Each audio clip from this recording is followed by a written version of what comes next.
Assalamualaikum warahmatullahi wabarakatuh. Selamat datang kembali di Bintang Podcast, bincang santai dan riang bersama Guru Potikmas. Saya Selinda Febriani, kali ini akan menjadi host di podcast kali ini. Dan di kesempatan kali ini kita sudah bersama seorang narasumber yang akan berbagi praktik baik terkait dengan bagaimana sih implementasi kurikulum merdeka di pendidikan kesetaraan. Telah bergabung dengan kita di sini ada Ibu Ina Sia SPD dari SKB Salatiga.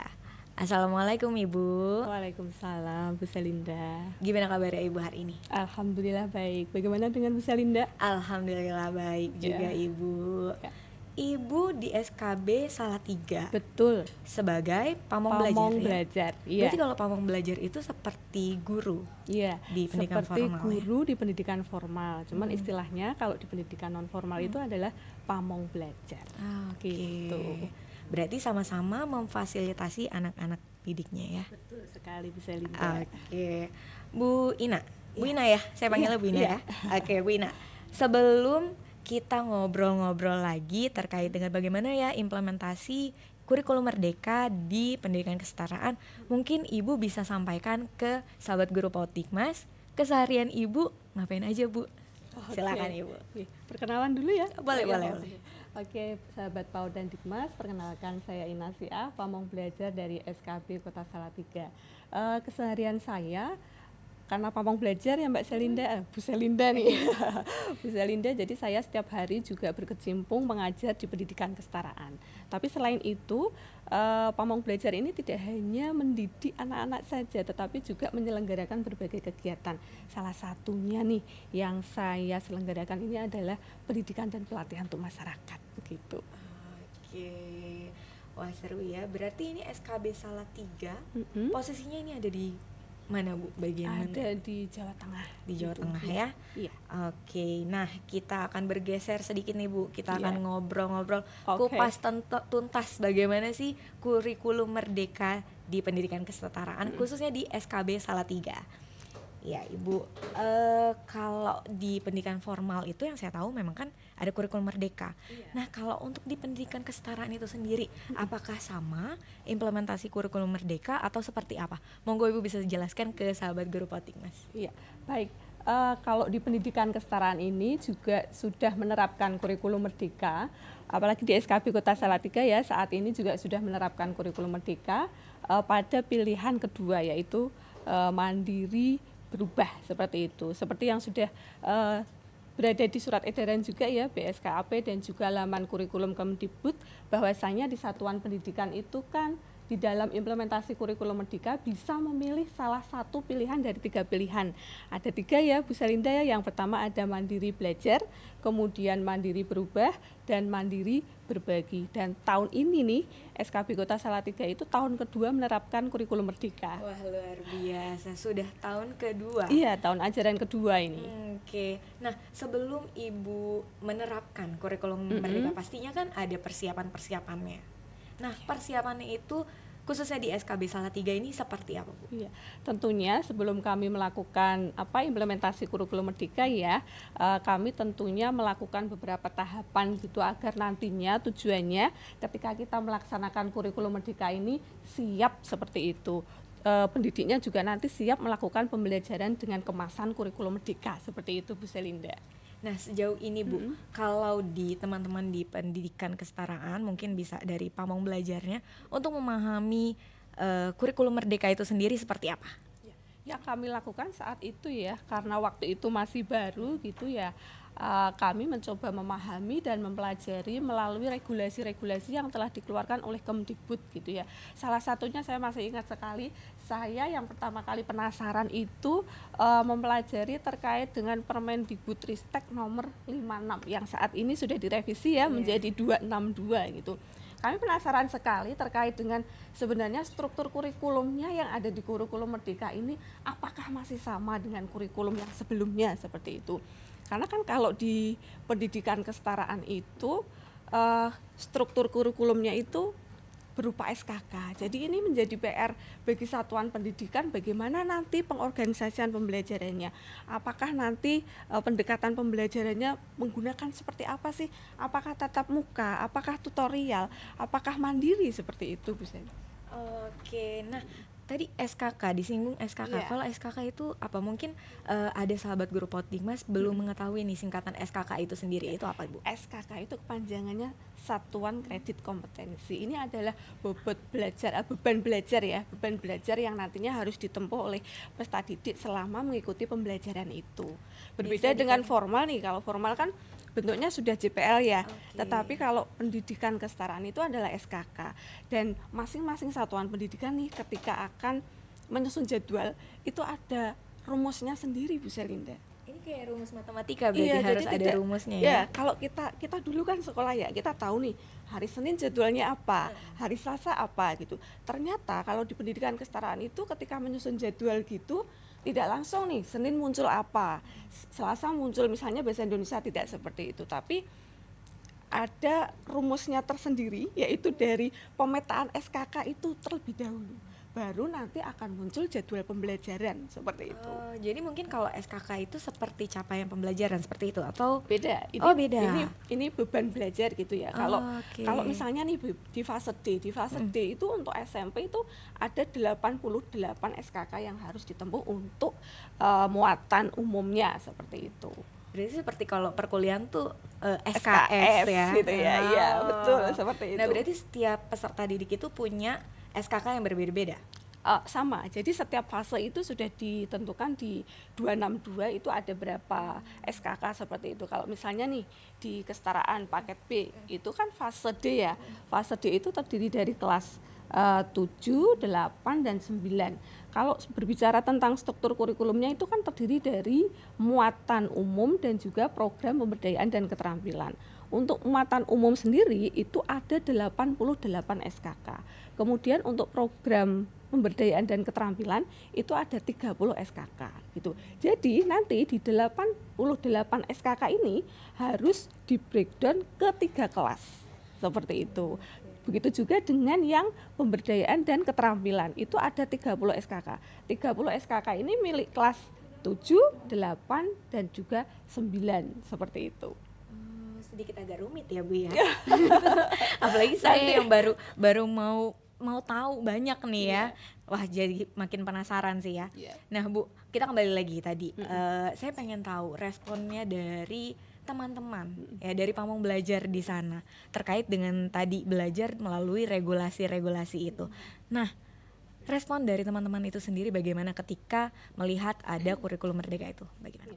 Awalnya karena ini hal baru ya Bu Selinda ya, pasti dengan hal baru itu ada berbagai macam tanggapan. Ada yang antusias gitu, ada yang baru yuk kita pelajari bersama. Tetapi juga ada juga yang wah baru ya Bu Ina, gimana nih gitu. Tapi tetap kita karena mengikuti kebijakan yang ada, kita tetap semangat untuk mempelajari hal baru ini, begitu Bu Selinda. Berarti bisa dikatakan teman-teman itu semangat untuk bisa, betul. Meskipun itu hal yang baru dan belum tahu nih formulasinya nih ya, belum masih meraba-raba gitu ya, tapi tetap semangat untuk bisa belajar ya. Betul sekali. Nah, selain dari regulasi-regulasi yang tadi Ibu sudah sebutkan, ada lagi nggak yang dijadikan sebagai acuan dari Pamong Belajar di sana dalam implementasi kurikulum merdeka? Ya, kan ada juga ya Bu Selinda terkait dengan pedoman-pedoman yang juga sudah dikeluarkan ya. Ada pedoman pengembangan kurikulum operasional satuan pendidikannya. Ini juga sangat istilahnya membantu kita terkait bagaimana sih cara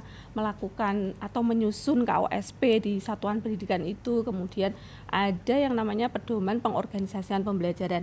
Nah, di sini nanti nih di pengorganisasian pembelajaran ini nanti yang memuat pemetaan SKK sampai nanti tutorial mandiri atau tatap muka seperti itu. Kemudian ada juga nih pedoman yang kita baca yaitu terkait dengan pembelajaran dan asesmennya. Penting sekali loh Bu Selinda membaca regulasi dan juga pedoman, karena apa? Ini nantinya kan yang akan menjadi pedoman kita ya. Ketika satuan pendidikan itu sudah menerapkan atau memutuskan untuk menerapkan kurikulum merdeka, berarti kan kita harus paham nih regulasinya seperti apa sih, pembelajarannya seperti apa sih kurikulum merdeka. Jangan sampai ketika satuan pendidikan itu sudah memutuskan untuk memilih mandiri belajar atau berubah, tetapi konsepnya masih yang lama nih, seperti itu. Oke. Meskipun dari semangat itu ya untuk bisa menggali ilmunya lebih jauh lagi, untuk lebih tahu lagi nih gimana sih kurikulum merdekanya itu ya. Saya pengen tahu nih Bu, kalau di tempat Ibu di SKB Salatiga ya, itu berapa jumlah pamong belajarnya? Kalau jumlah pamong belajarnya itu ada 12, tetapi kami ada juga istilahnya yang bukan ASN, yaitu tutor. Tutor itu juga ada gitu. Jadi ada 7. Jadi 12 ditambah 7. Jadi pendidiknya itu juga sama ya dengan formal gitu. Kita mengampu sesuai kualifikasi kita masing-masing. Misalnya saya ini kalau kesehariannya mengajar bahasa Indonesia di Kejar Paket B, kelas 7 dan juga kelas 9 begitu. Oh, berarti tetap sama ya, ada mata pelajaran tersendiri gitu ya? Iya, karena kan kalau membaca dari struktur kurikulum yang ada di 262, itu muatan umumnya itu sama seperti ketika kita sekolah dulu ya, mempelajari bahasa Indonesia, matematika, bahasa Inggris, dan sebagainya. Sama, pendidikan kesetaraan juga seperti itu. Nah, saya itu jadi makin penasaran dengan pembelajarannya di SKB itu seperti apa. Karena kan kalau saya backgroundnya dari pendidikan formal, jadi masih sedikit agak bagaimana gitu ya, kayak gimana gitu ya. Nah, untuk kelasnya sendiri itu seperti apa Bu? Sebenarnya kalau kelasnya itu juga sama dengan formal, kami ada kelas-kelas gitu ya. Kebetulan kalau di SKB Salatiga itu kan ada paket A, paket B, paket C seperti itu. Untuk paket A-nya saat ini yang ada kalau di kita itu ada kelas 4, kelas 5 dan juga kelas 6. Kemudian untuk paket B-nya ya dari kelas 7, kelas 8 sampai kelas 9, begitu juga dengan paket C-nya. Paket C-nya juga ada kelas 10, 11, 12. Nanti yang menarik di sini nih terkait dengan struktur kurikulumnya gitu ya untuk paket C. Sekarang kan tidak ada lagi toh Bu Selinda yang namanya penjurusan gitu ya. Dulu kan kita ada nih, saya ngambil IPS gitu kan. Tapi sekarang tidak ada karena kalau di kurikulum merdeka itu nanti peserta didik itu diberikan pilihan nih gitu. Untuk pendidikan kesetaraan, satuan pendidikan itu bisa memilih 4-5 dari mata pelajaran yang disajikan oleh satuan pendidikan, dan satuan pendidikan itu bisa menyajikan 7 pilihan mata pelajaran yang nantinya bisa dipilih oleh peserta didik. Nah, tadi kan ada pilihan-pilihan itu sendiri ya yang bisa dipilih oleh SKB-nya itu masing-masing ya.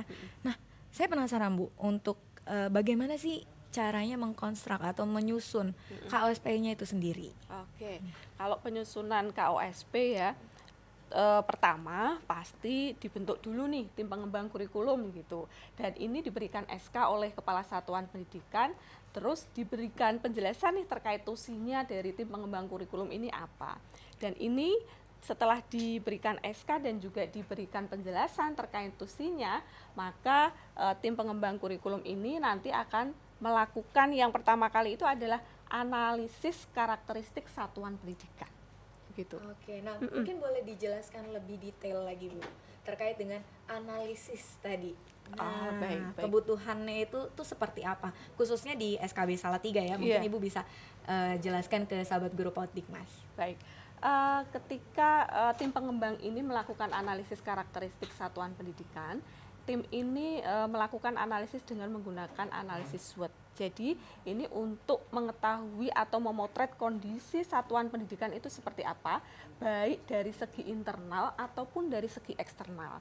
Dari segi internalnya misalnya, kelebihan apa sih, potensi apa sih yang dimiliki oleh SKB Salatiga, mungkin dari sarana prasarananya gitu ya, dari pendidiknya seperti itu. Kemudian kalau misalnya kelemahannya, apa kelemahan dari SKB Kota Salatiga? Kenapa kita perlu mengetahui kelemahannya? Ini juga nanti bisa dijadikan rekomendasi, kita bisa melakukan kerjasama dengan siapa sih untuk menutupi kelemahan kita begitu. Kemudian yang berikutnya nih, kita bisa membaca peluang juga dari luar gitu ya. Kondisi di luar sana itu seperti apa? Kalau misalnya di sana sekarang itu kan serba IT ya Bu Selinda gitu. Di luar sana perkembangan IT seperti apa gitu. Ternyata mungkin di luar sana itu tuh kalau di Salatiga nih banyak sekali UMKM nih di Kota Salatiga. Sampai Agustus kemarin itu jumlahnya yang sudah terdaftar itu ada 1.636. Dan berdasarkan hasil identifikasi kita, UMKM di Kota Salatiga, teman-teman UMKM di Kota Salatiga itu masih ada yang belum, istilahnya apa ya, belum bisa mengemas packagingnya seperti apa gitu, kemudian belum bisa membuat konten seperti apa. Nah, ini bisa menjadi peluang bagi kita untuk kita angkat menjadi program keterampilannya gitu, seperti itu. Oh, bisalah kita membuat keterampilan yang konten kreator. Tujuannya apa? Nanti anak-anak bisa istilahnya menguasai keterampilan ini dan arahnya nanti bisa membuka usaha. Seperti itu. Oke, tujuannya tapi sudah jelas ya. Iya, betul. Sudah dianalisis apa-apa saja yang dimiliki, dan baru dari situ mau menentukan tujuannya gitu ya, Betul, seperti apa. betul. Nah, tadi kan sudah disinggung nih, dan sahabat guru Potikmas juga sudah tahu tadi secara ya sudah lumayan ya gambarannya ya SKB Salatiga itu seperti apa gitu ya. Nah, terkait dengan karakteristik peserta didiknya itu sendiri, mungkin Ibu bisa jelaskan ke sahabat guru Potikmas bagaimana sih karakteristik peserta didiknya di sana? Oke, kalau 2 tahun terakhir ini karakteristik peserta didik di SKB Salatiga, kalau dari segi usia nih, usianya itu kalau sekarang kebetulan usia sekolah semua gitu. Jadi ini nanti istilahnya akan berpengaruh juga terhadap perencanaan pembelajaran yang kita lakukan. Beda halnya ketika satuan pendidikan ini usianya beragam, misalnya ada usia di atas sekolah. Ini nanti juga akan berpengaruh terhadap penuangan jadwalnya. Tetapi kalau dilihat dari latar belakang keluarga gitu, dari segi ekonomi kita beragam. Bahkan dari hasil analisis kemarin itu ada 50% bisa dikatakan dari keluarga yang kurang mampu dan 50% dari keluarga yang mampu. Dan tidak hanya dari segi ekonomi saja kita menganalisis karakteristik peserta didiknya, tetapi kami juga menganalisis dari istilahnya apa ya, harmoni keluarga itu loh. Itu jadi ada juga yang dari keluarga broken home gitu. Nah, ketika anak-anak ini berasal dari keluarga broken home, ternyata ini sangat berpengaruh terhadap karakter anak gitu. Dari yang kita miliki itu bisa dikatakan 50% juga gitu. Dan istilahnya dengan karakter anak yang kurang pede gitu ya, minder gitu, ini justru nanti bisa kita angkat untuk di pemberdayaannya. Bagaimana kita memberdayakan anak agar kepercayaan dirinya itu tumbuh seperti itu. Nah, tadi kan Ibu singgung, berarti ada klasifikasi usia ya, berdasarkan usia ya kalau Betul. di SKB seperti itu ya. Iya. Nah, itu ada kesulitan nggak Bu untuk bisa menuangkan pembelajarannya atau seperti apa? Karena saya belum tergambar nih kalau misalnya rentang usianya, tadi kan dikatakan usia sekolah dengan usia tidak sekolah begitu ya. Nah, itu ada kesulitan atau enggak untuk menuangkan pembelajarannya? Kalau menuangkan pembelajarannya nih, karena misalnya ada 2 usia yang berbeda, usia sekolah, ini kami lakukan pembelajarannya di pagi hari gitu, dari jam 8 sampai jam 12 gitu. Tapi kalau misalnya ada usia di atas sekolah, kami ambil yang sore, karena kan paginya peserta didik kita itu bekerja seperti itu. Jadi ada siasat-siasat seperti itu untuk menyikapi kondisi yang ada, karena kan istilahnya apa ya, kami sangat menghargai sekali peserta didik yang usia di atas sekolah tapi masih bersemangat untuk melanjutkan pendidikan. Jadi kita memberikan kesempatan untuk mencari nafkah dan juga memberikan kesempatan untuk memperoleh pendidikan lagi. Gitu. Oke, nah berarti ini kan karakteristik dari SKB itu sendiri kan beragam ya Bu. Iya. Nah, bagaimana cara Ibu untuk melakukan pengorganisasiannya? Oke. Kalau caranya itu pertama kali itu dilakukan dari pemetaan SKK terlebih dahulu gitu. Tadi kan sudah saya gambarkan ya, kalau di fase D itu SKK-nya jumlahnya ada 88 gitu. Berarti ini nanti kita bagi menjadi 3 kelas. Yang kelas 7 ini ada berapa SKK, kelas 8 berapa SKK, dan kelas 9-nya berapa SKK. Setelah kita bagi, dari kondisi peserta didik seperti itu, nanti kita membuat rumusan. Kira-kira model pembelajarannya yang akan digunakan itu memakai apa gitu.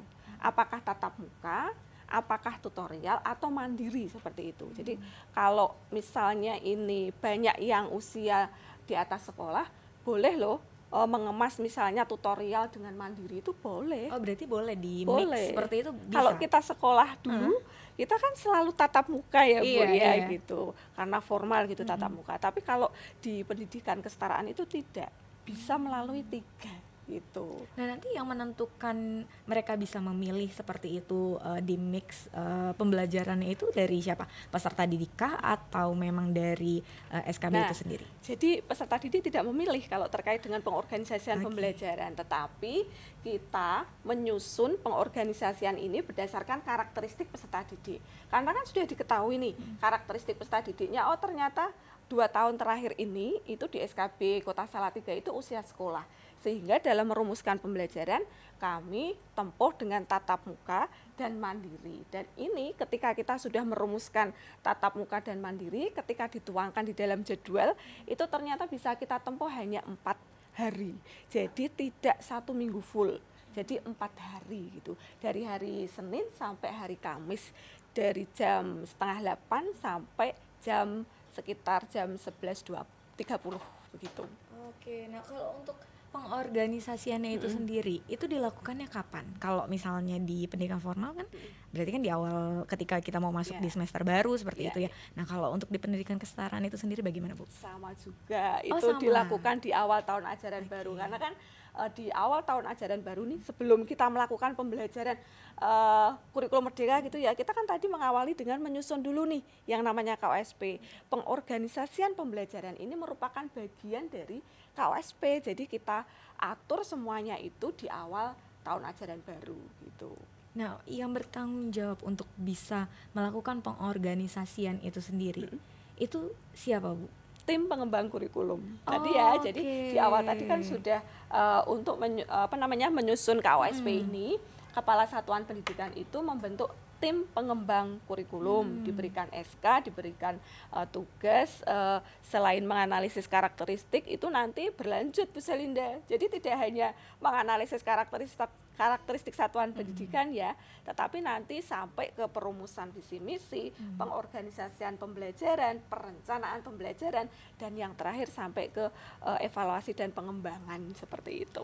Oh, berarti tugasnya tim pengembang ini memang ya cukup padat gitu ya Bu ya, karena memang dari awal mempersiapkan seperti apa, menganalisis, lalu sampai menentukan tujuannya dan merumuskan juga dalam bentuk KOSP tadi itu ya. Ketika menyusun KOSP itu tadi, kami juga tidak hanya istilahnya melibatkan orang yang ada di dalam untuk menggali informasi semuanya itu.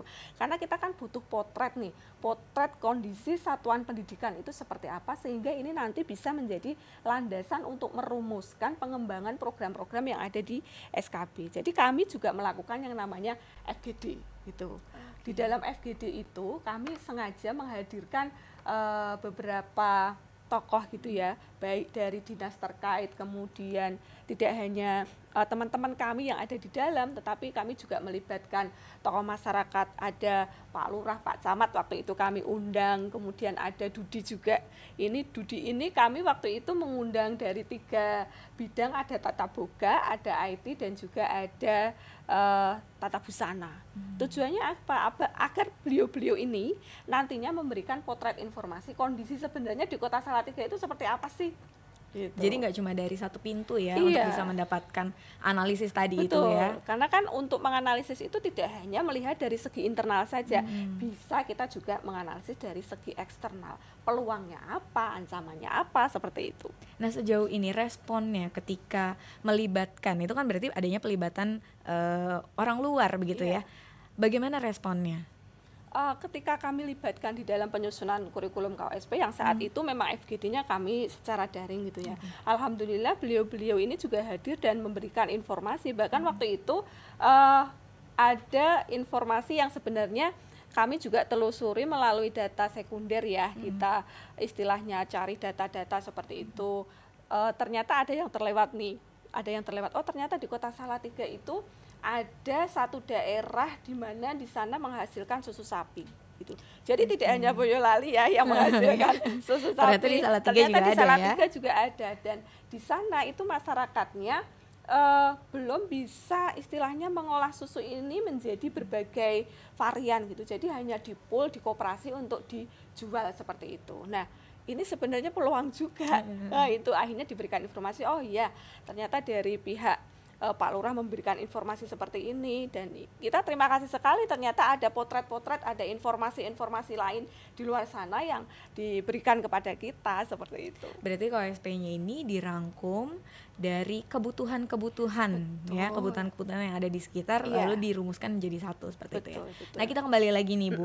Tadi Ibu singgung terkait dengan karakteristik yang beragam ya. Nah, untuk kompetensinya itu sendiri, itu seperti apa? Ini menarik nih kalau berbicara tentang kompetensi gitu ya. Tentunya kompetensi anak-anak kita itu juga tidak sama, beragam juga antara anak satu dengan anak yang kedua. Ketika kita berikan pembelajaran itu berjalannya itu beragam gitu. Jadi ini tentunya nanti akan berkaitan dengan pembelajaran diferensiasi ya Bu Selinda. Oh, berarti di sana juga? Iya, ada juga. Karena kan kita tidak bisa ya memberikan perlakuan pembelajaran yang sama kepada anak yang berbeda jalannya. Nah, prosesnya kalau di sana itu pembelajaran berdiferensiasinya, mungkin Ibu bisa sampaikan ke sahabat guru Potikmas, itu seperti apa? Gambarannya seperti apa? Gambarannya ya, sebenarnya kalau pendidikan berdiferensiasi itu yang sudah diterapkan masing-masing pendidik bermacam-macam ya. Ada yang diferensiasi prosesnya, ada yang diferensiasi kontennya, dan juga ada diferensiasi proses hasil maksud saya. Jadi ada tiga ya, ada tiga gitu. Nah, yang saya terapkan sendiri nih, kebetulan kan saya guru bahasa Indonesia, saya pernah juga nih menerapkan pembelajaran berdiferensiasi yang konten gitu ya. Salah satu contohnya nih, waktu itu saya tuh mengajar teks deskripsi gitu, teks deskripsi. Ketika anak-anak diberikan tugas untuk menyusun teks deskripsi, dan saat itu media yang saya berikan ke anak itu adalah gambar gitu, gambar. Harapan saya dengan kita memberikan gambar kepada anak itu, anak bisa menggambarkan gambar ini menjadi satu paragraf, minimal 4 paragraf gitu. Ketika anak diberikan gambar yang tidak sesuai dengan minat anak, itu akan sangat susah loh Bu Selinda menuangkan 4 kalimat itu. Tapi berbeda dengan kemasan kurikulum Merdeka nih. Kita kan sebelum melakukan pembelajaran berdiferensiasi ini tentunya melakukan yang namanya asesmen awal. Oh, berarti di sana juga menggunakan asesmen awal. Nah, dengan karakteristik peserta didik yang sedemikian ragamnya gitu ya, itu bagaimana Ibu melakukan asesmen awalnya? Nah, ini asesmen awalnya itu ada yang kita kemas secara formal dan non formal nih. Kalau asesmen awal itu kan kita gunakan ada 3 juga. Yang pertama itu untuk mengungkap profil belajarnya. Gaya belajar anak-anak itu kan berbeda-beda. Ada yang mendengar saja sudah paham, ada yang melihat tayangan sudah paham, tapi ada juga nih yang butuh pendampingan guru untuk dijelaskan kembali gitu. Jadi kami menyiapkan secara khusus instrumen yang dibagi kepada anak-anak, dan ini ketika nanti dianalisis itu akan mengarah, oh ternyata si anak ini memiliki gaya belajar mendengarkan seperti itu. Oh ternyata anak ini memiliki gaya belajar yang lainnya, kinestetik seperti itu. Jadi kami sengaja membuat atau menyiapkan instrumen ya, instrumen khusus yang harus diisi anak-anak untuk mengetahui profil belajarnya. Dan ini kami lakukan waktu di awal nih, di awal tahun ajaran baru itu kan biasanya kita melakukan MPLS. Jadi di akhir dari kegiatan MPLS ini kami berikan instrumen untuk pengisian profil belajar dari peserta didik. Oh gitu. Berarti setelah tahu asesmen awalnya, lalu kan pasti dibuat baru ya, kita buat pembelajarannya seperti apa. Iya betul. Gitu. Jadi kalau yang asesmen awal untuk mengetahui minat anak nih, anak ini sebenarnya hobinya apa sih gitu kan? Kan tentunya bermacam-macam nih hobi anak. Hobinya apa sih? Kalau suka olahraga, berarti nanti kita jadikan pertimbangan untuk menyajikan konten-konten yang di pembelajaran itu berkaitan dengan itu gitu kan.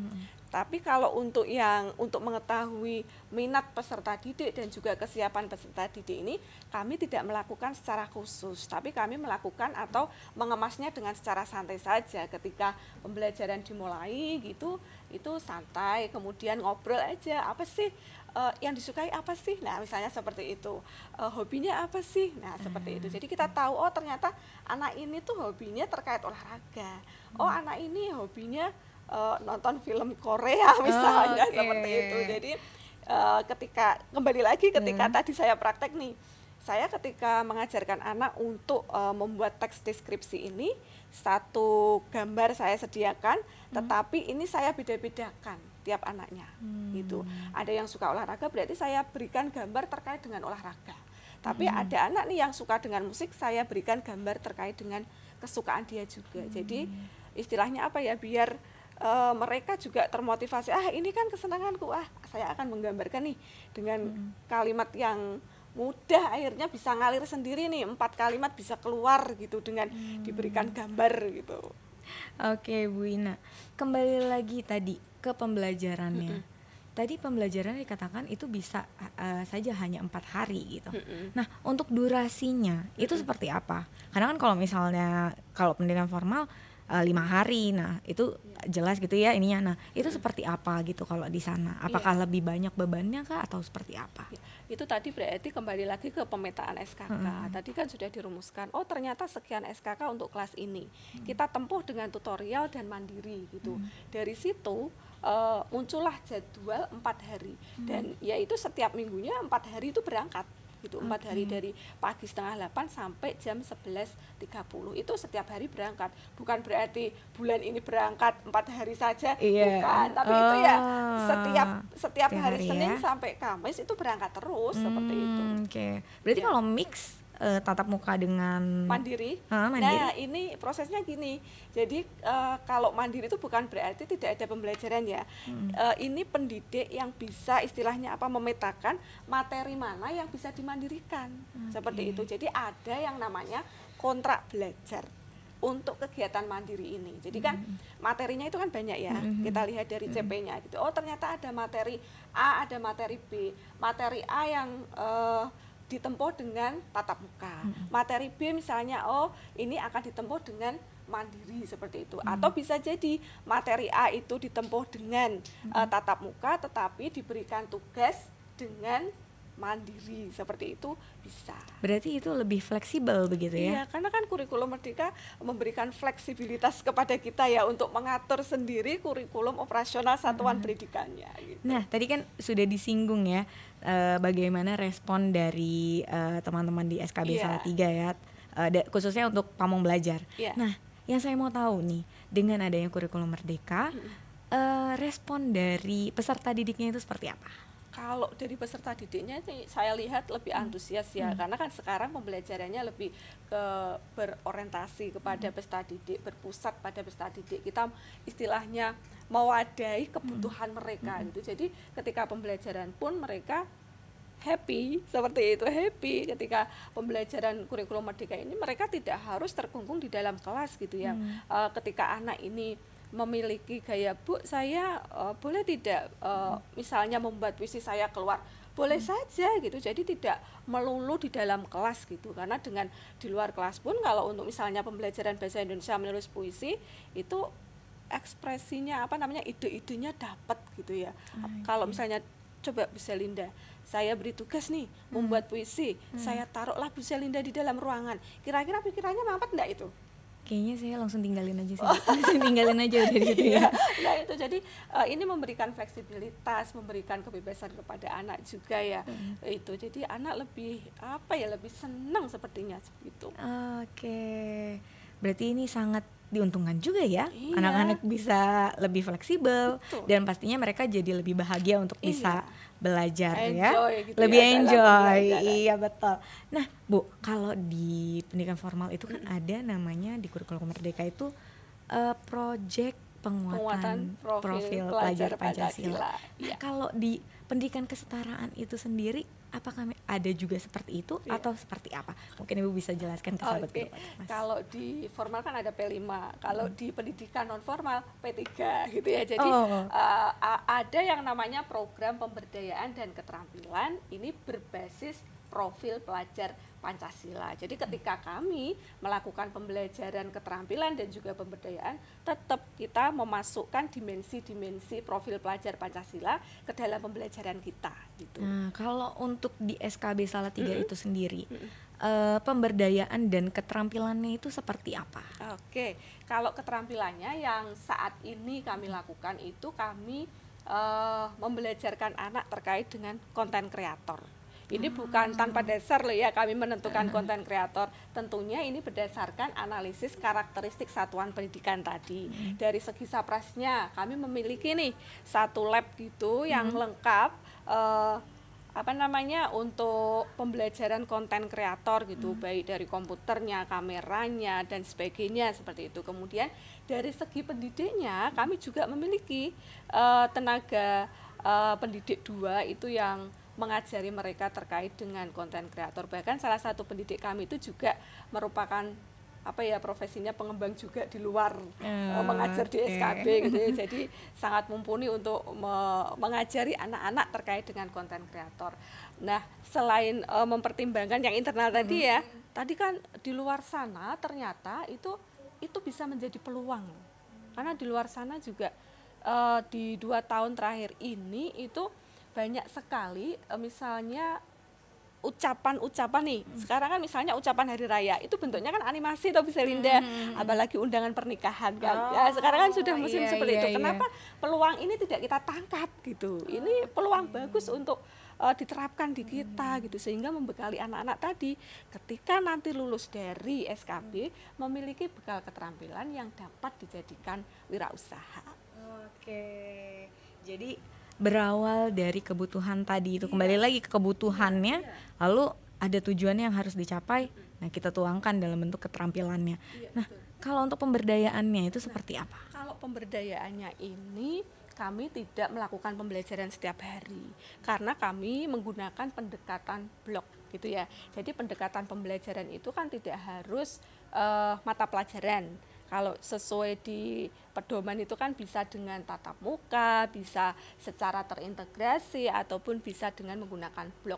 Nah, untuk yang mata pelajaran muatan umumnya, misalnya tadi ada bahasa Indonesia, matematika, dan sebagainya, itu kami menggunakan pendekatan mata pelajaran gitu. Jadi setiap hari Senin sampai Kamis itu terjadwal. Tetapi kalau yang untuk program pemberdayaan dan keterampilannya, khususnya yang pemberdayaan, ini kami menggunakan pendekatan blok. Jadi hanya kami lakukan di akhir semester pada bulan Oktober dan kita barengkan dengan momen bulan bahasa gitu. Jadi di bulan bahasa ini kami istilahnya menumbuhkan aktivitas-aktivitas anak agar mereka itu bisa percaya diri dan sebagainya gitu ya, melalui ekspresikan diri di bulan bahasa seperti itu. Dikemas dengan cara yang menarik. Betul. Gitu ya. Nah, kalau untuk asesmennya itu sendiri di pembelajaran pendidikan kesetaraan, khususnya di SKB Salatiga itu seperti apa, Bu? Nah, seperti juga yang ada di regulasi ya, bahwa asesmennya berarti ada 2, asesmen formatif dan juga asesmen sumatif. Kalau asesmen formatif ini kan nanti digunakan pendidik sebagai istilahnya untuk proses pembelajaran, mengetahui kesulitan apa sih yang dihadapi anak-anak ketika proses pembelajaran, dan ini nantinya akan jadi istilahnya dasar dari pendidik untuk melakukan perbaikan pembelajaran. Sedangkan asesmen sumatifnya ini nanti akan berkaitan dengan nilai yang dituangkan di rapot. Jadi kami juga ada yang namanya asesmen sumatif gitu ya. Jadi ketika pendidik melakukan istilahnya asesmen sumatif ini juga istilahnya tidak bareng-bareng nih, tergantung pendidiknya. Ketika ada 4 TP yang sudah selesai kemudian melakukan asesmen sumatif, bisa seperti itu. Jadi tergantung pendidiknya masing-masing pelaksanaan dari tes sumatifnya, asesmen sumatifnya. Tidak ada satu tes semester gitu ya, tidak ada di kurikulum Merdeka kan tidak ada tes semester gitu ya. Adanya adalah asesmen formatif dan juga asesmen sumatif. Berarti kalau di pendidikan kesetaraan juga sama ya, seperti itu juga ya gitu. Betul, dan itu sudah kita terapkan. Oh, di sana sudah? Sudah Wah, luar biasa nih ya, Bu. Sudah cerita banyak, berbagi praktik baik, dan sudah tergambar jadinya untuk sahabat guru Paut Dikmas bagaimana tadi implementasi kurikulum merdeka khususnya di SKB Salatiga. Bu Ina, sebelum kita tutup podcast kita hari ini, mungkin Ibu ada yang mau disampaikan untuk sahabat Guru Pautikmas? Silakan Ibu. Untuk sahabat Pautikmas dimanapun berada, ketika akan melakukan implementasi kurikulum merdeka, saya pesen nih, jangan lupa pelajari dulu regulasi dan pedoman-pedoman yang ada, karena ini sangat penting, akan menjadi pegangan kita ketika kita melakukan kurikulum merdeka seperti itu. Dan satu lagi nih Bu Selinda, kurikulum merdeka itu kan istilahnya pembelajarannya berpusat pada peserta didik. Yuk sajikan pembelajaran yang berpusat pada peserta didik sehingga nanti tujuan pembelajaran dapat tercapai. Nah, itu dia sahabat Guru Pautikmas, itu tadi pesan dan semangatnya dari Ibu Ina dari SKB Salatiga. Terima kasih banyak Ibu Ina sudah hadir di podcast hari ini dan berbagi cerita yang sangat luar biasa, menginspirasi sekali. Terima kasih Semoga banyak. Menginspirasi ya Bu Selinda ya. Pastinya akan menginspirasi. Terima kasih banyak Ibu Ina. Sama-sama. Ya. Oke sahabat Guru Pautikmas, itu tadi perbincangan kita dengan Ibu Ina Syah dari SKB Salatiga. Saya Selinda Febriani pamit undur diri dan sampai ketemu lagi di podcast selanjutnya.